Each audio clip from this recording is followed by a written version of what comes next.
Bueno, muy buenos días. Hoy quiero hablarles un tema que lo he tocado en otras oportunidades hace un par de años o tres, y es sobre la resiliencia. Resiliencia. Hoy vamos a hablar de este término y esta palabra la usan mucho los psicólogos y no descartamos el hecho del sentido, aún porque lo usan ellos. Aclaramos que lo vamos a desarrollar en el campo espiritual, pero vamos a hablar un poquito sobre lo que quiere decir la resiliencia. Porque hoy estamos viviendo una crisis profunda no deseada por nadie, que nos lleva a desesperación o quizás a sentir absoluto abandono de la familia y la sociedad.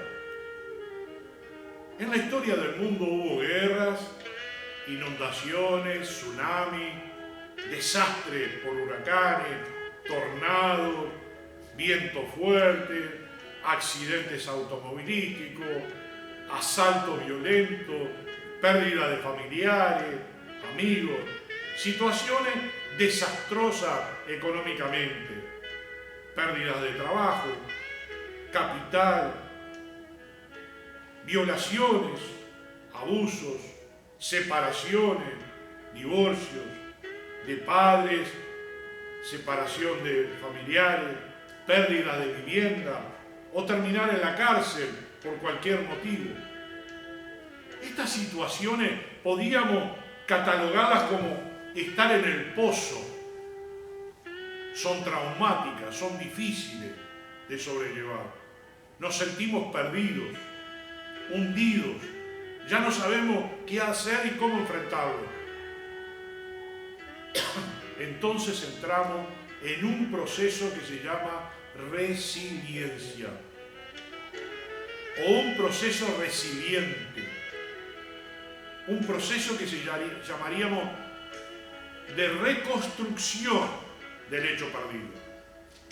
En la guerra se tuvieron que edificar nuevas ciudades, nuevas viviendas, nuevas calles, porque se destrozó todo. En los huracanes, cuando vuelan techos y vuelan árboles, autos, y se dañan materiales y gente que muere. Pero luego se reconstruye esa casa, se vuelve a arreglar ese auto, o esos árboles se vuelven a plantar.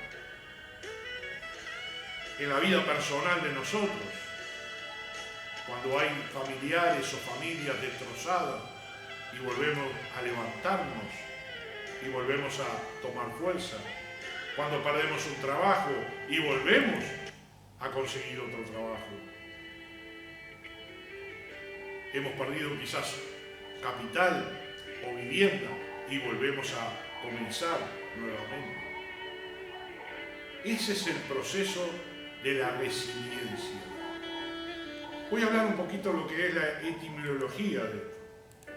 Porque viene esta palabra del término latín resilio, volver atrás, volver de un salto, resaltar, rebotar. El término se adoptó al uso de la psicología y otras ciencias sociales para referirse a las personas que, a pesar de sufrir situaciones estresantes, no son afectadas psicológicamente por ellas. En la historia, el término resiliencia se ha utilizado de diversas formas.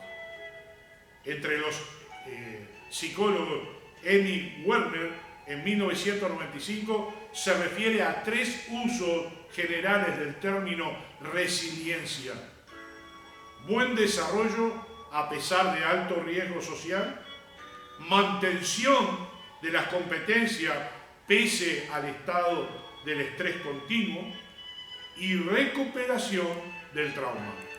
Tres etapas. Emily Hunter, en 1999, conceptualizaba la resiliencia como un continuo entre dos polos: resiliencia menos que óptima y resiliencia óptima.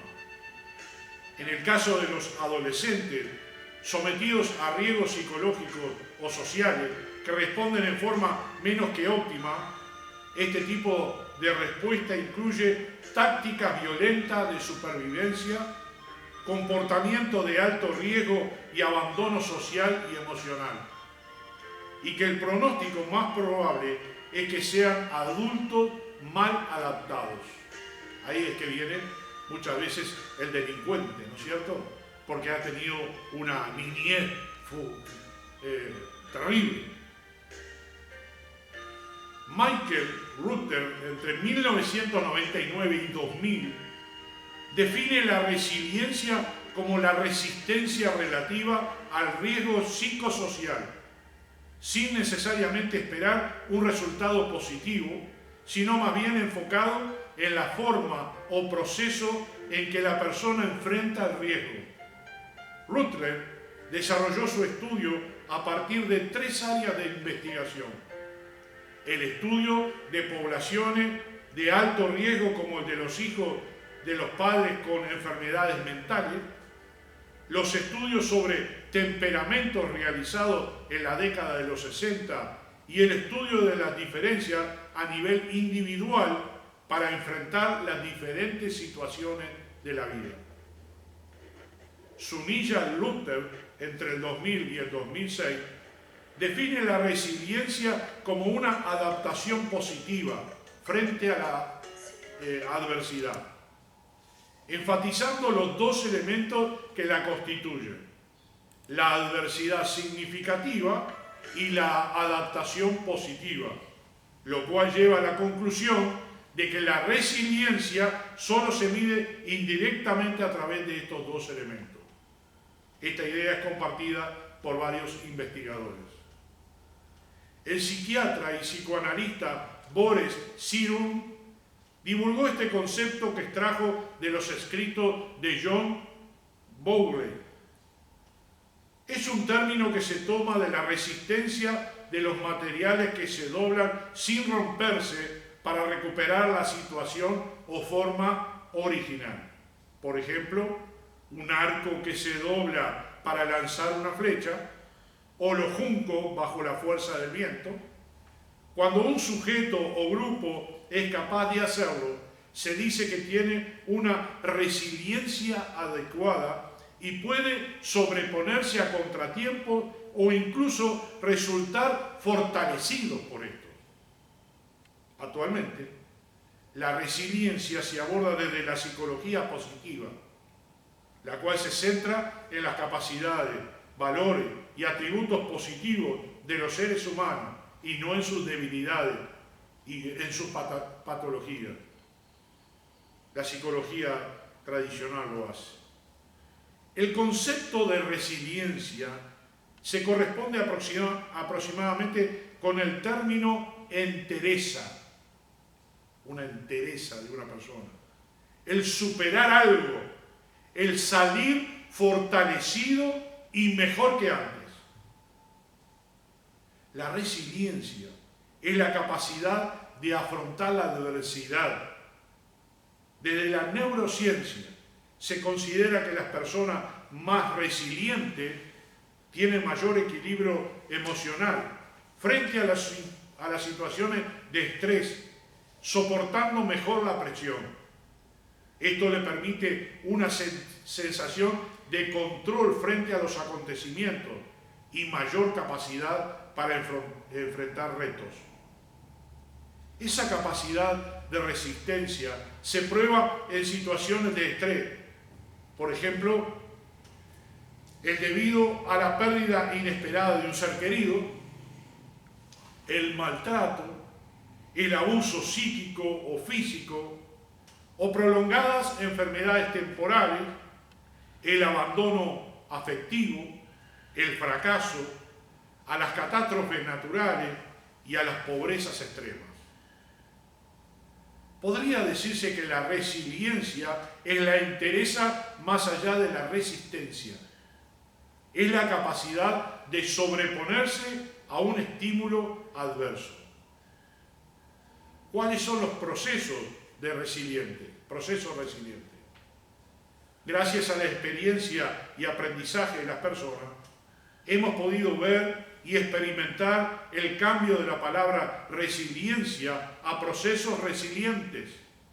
Esto es debido a que no es considerada como capacidad, sino como proceso que engloba multitud de factores.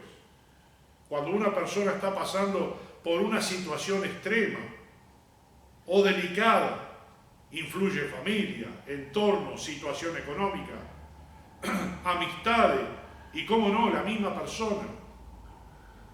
Es por esto que nunca hablamos de la capacidad de una persona, sino de una consecuencia de sucesos en la cual intervienen varias personas y elementos para conseguir salir reforzado de esta situación y por lo tanto aprender de ello. Esa persona ha llevado a cabo un proceso resiliente. Después de haber aclarado lo que quiere decir la palabra resiliencia, quiero leerles algunos pasajes bíblicos en cuanto a algunos personajes que consideramos resilientes. El primero que vamos a tocar es el libro de Job. Ustedes saben que Job perdió todo: hijos, cosas materiales, su salud, el amor de su esposa. En el libro de Job, capítulo 42, y versículo 10 al 15, cuando él se restauró, pasó el proceso de resiliencia, dice Dios, y quitó Jehová la aflicción de Job cuando él hubo orado por sus amigos, y aumentó el doble todas las cosas que habían sido de Job. Y vinieron a él todos sus hermanos y todas sus hermanas y todos los que antes le habían conocido, y comieron con él pan en su casa, y se consolidaron de él, se condolieron de él, y le consolaron de todo aquel mal que Jehová había traído sobre él, y a cada uno de ellos le dio una pieza de dinero y un anillo de oro. Y bendijo Jehová el postrer estado de Job más que el primero, porque tuvo 14,000 ovejas, 6,000 camellos, 1,000 yuntas de bueyes y 1,000 asnas. Y tuvo 7 hijos y 3 hijas. Llamó el nombre de la primera Yemina, el de la segunda Cesia, y el de la tercera Keren Apú. Y no había mujeres tan hermosas como las hijas de Job en toda la tierra, y les dio su padre herencia entre sus hermanos. Después de esto vivió Job 140 años, y vio a sus hijos, y a los hijos de sus hijos, hasta la 4ª generación. Y murió Job viejo y lleno de días. ¿Habrá un personaje bíblico más resiliente que Job? Vamos a ver a algunos otros, pero no es que estamos haciendo una carrera a ver quién es el mejor, ¿no? Vamos a ir a 2 de Samuel, capítulo 12, versículo 13, cuando David había pecado y Natán, el profeta, vino a él y lo amonestó. 2 de Samuel, capítulo 12, versículo 13, dice: entonces dijo David a Natán: pequé contra Jehová. Y Natán dijo a David: también Jehová ha remitido tu pecado, no morirás. Mas por cuanto con este asunto hiciste blasfemar a los enemigos de Jehová, el hijo que te ha nacido ciertamente morirá. Y Natán se volvió a su casa. Y Jehová hirió al niño que la mujer de Urías había dado a David, y enfermó gravemente. Entonces David rogó a Dios por el niño, y ayunó David, y entró, y pasó la noche acostado en tierra. Y se levantaron los ancianos de su casa, y fueron a él para hacerlo levantar de la tierra. Mas él no quiso, ni comió con ellos pan. Y al 7º día murió el niño. Y temían los siervos de David hacerle saber que el niño había muerto, diciendo entre sí: cuando el niño aún vivía, le hablábamos y no quería oír nuestra voz. ¿Cuánto más se afligirá si le decimos que el niño ha muerto? Mas David, viendo a sus siervos hablar entre sí, entendió que el niño había muerto, por lo que dijo David a su siervo: ¿ha muerto el niño? Y ellos respondieron: ha muerto. Entonces David se levantó de la tierra y se lavó y se ungió y cambió su ropa y entró a la casa de Jehová y adoró. Después vino a su casa y pidió y le pusieron pan y comió. Y le dijeron sus siervos: ¿qué es esto que has hecho? Por el niño viviendo aún, ayunabas y llorabas, y muerto él te levantaste y comiste pan. Y él respondió: viviendo aún el niño, yo ayunaba y lloraba diciendo: quién sabe si Dios tendrá compasión de mí y vivirá el niño. Mas ahora que ha muerto, ¿para qué he de ayunar? ¿Podré yo hacerlo volver? Yo voy a él, mas él no volverá a mí. La pérdida de un hijo. Él perdió 4 hijos por el pecado que había cometido. Pero se levantó. Y esta es la resiliencia. Levantarse de la postración, del dolor, de la pérdida de un hijo en este caso. Vamos a ir a Primera de Reyes, capítulo 19. Primera de Reyes, capítulo 19. Y vamos a ver la historia de Elías. Primera de Reyes, capítulo 19, versículo 1. Dice: Acab dio a Jezabel la nueva de todo lo que Elías había hecho y de cómo había matado a espada a todos los profetas. Entonces envió Jezabel a Elías un mensajero diciendo: así me hagan los dioses y aún me añadan, si mañana a estas horas yo no he puesto tu persona como la de uno de ellos. Viendo pues el peligro, se levantó y se fue para salvar su vida. Y vino a Beerseba, que está en Judá, y dejó allí a su criado. Y él se fue por el desierto un día de camino, y vino y se sentó debajo de un enebro. Y deseando morirse dijo: basta ya, oh Jehová, quítame la vida, pues no soy yo mejor que mis padres. Y echándose debajo del enebro, se quedó dormido. Y aquí luego un ángel le tocó y le dijo: levántate, come. Entonces él miró, y aquí a su cabecera una torta cocida sobre las ascuas y una vasija de agua, y comió y bebió y volvió a dormirse. Y volviendo el ángel de Jehová la segunda vez, le tocó diciendo: levántate y come, porque el largo camino te resta. Se levantó pues y comió y bebió, y fortalecido con aquella comida, caminó 40 días y 40 noches hasta Horeb, el monte de Dios. Aquí vemos otro caso de resiliencia. Ya él estaba amenazado de muerte, quería morirse. Pero luego que el Señor lo fortaleció, descansó, comió bien, el Señor lo envió y caminó 40 días por el desierto. En Primera de Reyes, capítulo 17, versículo 8. Acá está Elías y la viuda de Sarepta. Dice: vino luego a él palabra diciendo: levántate, ve a Sarepta de Sidón y mora allí, y aquí yo he dado orden allí a una mujer viuda que te sustente. Entonces él se levantó y se fue a Sarepta. Y cuando llegó a la puerta de la ciudad, he aquí una mujer viuda que estaba allí recogiendo leña. Y él la llamó y le dijo: te ruego que me traigas un poco de agua en un vaso para que beba. Y yendo ella para traérsela, él la volvió a llamar y le dijo: te ruego que me traigas también un bocado de pan en tu mano.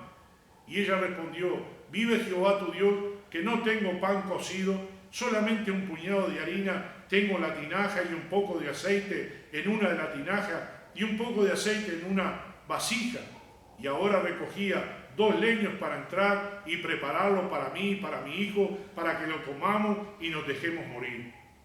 Elías le dijo: no tengas temor, ve, haz como has dicho, pero hazme a mí primero de ello una pequeña torta cocida debajo de la ceniza, y tráemela, y después harás para ti y para tu hijo. Porque Jehová, Dios de Israel, ha dicho así: la harina de la tinaja no escaseará, ni el aceite de la vasija disminuirá, hasta el día en que Jehová haga llover sobre la faz de la tierra. Entonces ella fue e hizo como le dijo Elías, y comió él y ella y su casa muchos días. Y la harina de la tinaja no escaseó, ni el aceite de la vasija menguó, conforme a la palabra que Jehová había dicho por Elías. Después de estas cosas, Aconteció que cayó enfermo el hijo del ama de la casa, y la enfermedad fue tan grave que no quedó en él aliento. Y ella dijo a Elías: ¿qué tengo yo contigo, varón de Dios? ¿Has venido a mí para traer a memoria mis iniquidades y para hacer morir a mi hijo? Él le dijo: dame acá tu hijo. Entonces él lo tomó en su regazo y lo llevó al aposento donde él estaba y lo puso sobre la cama, y clamando a Jehová dijo: Jehová, Dios mío, aún a la viuda en cuyo casa estoy hospedado has afligido, haciéndole morir su hijo. Y se tendió sobre el niño 3 veces y clamó a Jehová y dijo: Jehová, Dios mío, te ruego que haga volver el alma de este niño a él. Y Jehová oyó la voz de Elías, y el alma del niño volvió a él y revivió. Tomando luego Elías al niño, lo trajo del aposento a la casa y lo dio a su madre, y le dijo Elías: mira, tu hijo vive. Entonces la mujer dijo a Elías: ahora conozco que tú eres varón de Dios y que la palabra de Jehová es verdad en tu boca. Diferentes acontecimientos que estamos viendo, ¿no es cierto? En algunos, como en el caso de Job, le mató los 10 hijos, luego le dio 10 hijos más. En el caso de David, le mató al hijo, no volvió a vivir.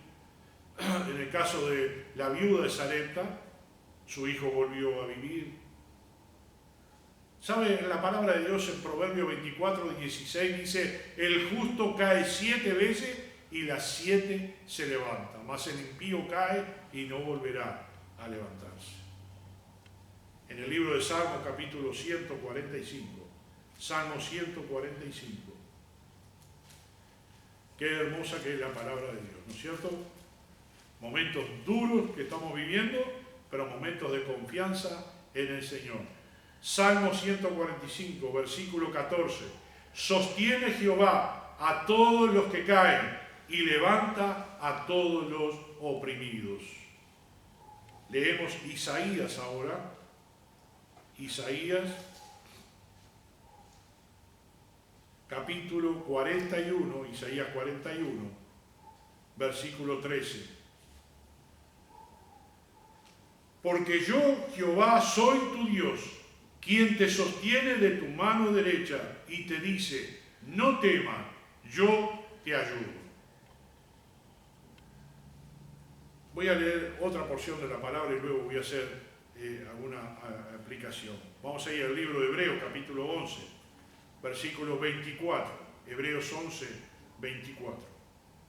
Por la fe Moisés, hecho ya grande, rehusó llamarse hijo de la hija de Faraón, escogiendo antes ser maltratado con el pueblo de Dios que gozar de los deleites temporales del pecado, teniendo por mayores riqueza el vituperio de Cristo que los tesoros de los egipcios, porque tenía puesta la mirada en el galardón.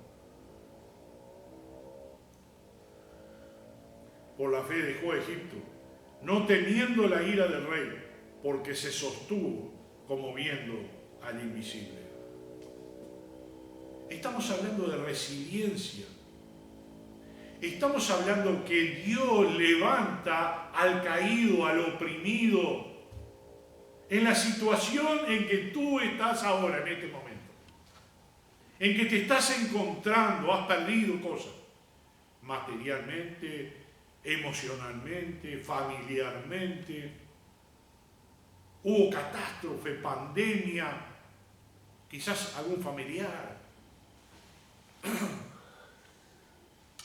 familias, separaciones, trabajos, economía, qué sé yo. Aún el relacionamiento con la iglesia presencialmente, no puedes venir porque no hay reuniones presenciales, lo puedes hacer por internet nomás. Parecería que estás perdiendo muchas cosas, pero en todo lo que te he leído, en estos pasajes bíblicos, encontramos que Dios interviene para que la resiliencia de tu vida espiritual, emocional, económica, puedan cambiar. ¿Sabes? Puede que tú llegues a poder estar en una situación muy abajo, En 2 de Corintios, para terminar, 2 de Corintios, capítulo 4, versículo 7. 2 de Corintios, capítulo 4, versículo 7. Dice, viviendo por la fe. Pero tenemos este tesoro en vaso de barro, para que la excelencia del poder sea de Dios y no de nosotros, que estamos atribulados en todo, mas no angustiados, en apuros, mas no desesperados, perseguidos, mas no desamparados, derribados, pero no destruidos, llevando en el cuerpo siempre, por todas partes, la muerte de Jesús, para que también la vida de Jesús se manifieste en nuestros cuerpos. Porque nosotros que vivimos, siempre estamos entregados a muerte por causa de Jesús, para que también la vida de Jesús se manifieste en nuestra carne mortal. De manera que la muerte actúe en nosotros y en vosotros la vida, pero teniendo el mismo espíritu de fe, conforme a lo que está escrito. Creí, por lo cual hablé, nosotros también creemos, por lo cual también hablamos, sabiendo que el que resucitó al Señor Jesús, a nosotros también nos resucitará con Jesús y nos presentará juntamente con vosotros, porque todas estas cosas padecemos por amor a vosotros, para que abundando la gracia por medio de muchos, la acción de gracia sobreabunde para gloria de Dios. Por tanto, escucha bien, no desmayamos. Antes, aunque nuestro hombre exterior se va desgastando, el interior, no obstante, se renueva de día en día, porque esta leve tribulación momentánea produce en nosotros un cada vez más excelente y eterno peso de gloria, no mirando nosotros las cosas que se ven, sino las cosas que no se ven, pues las cosas que se ven son temporales, pero las que no se ven son eternas. Te animo a que tú entres en el proceso de resiliencia. Puedes haber venido a Cristo, como dice la palabra del Señor, cargado y trabajado, pero Cristo te puede dar el alivio a tu carga. Él te puede volver a un estado mejor que el que tenías antes. Y en este proceso en que estás tú, no protestes, no te niegues, no dejes que el proceso se corte. Deja que el proceso termine, porque así dice la palabra del Señor. Tenemos confianza en el Señor. No tenemos confianza en esta vida, no tenemos confianza en nuestro capital material, no tenemos confianza en nuestro vigor, tenemos confianza en el Señor y en la eternidad. Así que tú puedes estar en el proceso de resiliencia y puedes cambiar. Gracias a Dios que tienes esta oportunidad. Oramos. Amado Padre que estás en el cielo, te agradecemos, Señor, por este tiempo y te agradecemos también por la resiliencia que tenemos en nuestra vida. Que allí abajo, desde el polvo, desde el pozo, desde la desesperación, tú nos puedes levantar, como dice Salmo 41. Me sacaste del pozo de la desesperación, del lodo cenagoso, y pusiste mis pies sobre peña. Señor, tú nos levantaste de donde estábamos y nos pones en un sitio ideal, con seguridad, y confiamos en ti y esperamos que tú, Señor, nos acompañes hasta el último hálito de vida en nosotros. En el nombre de Jesús.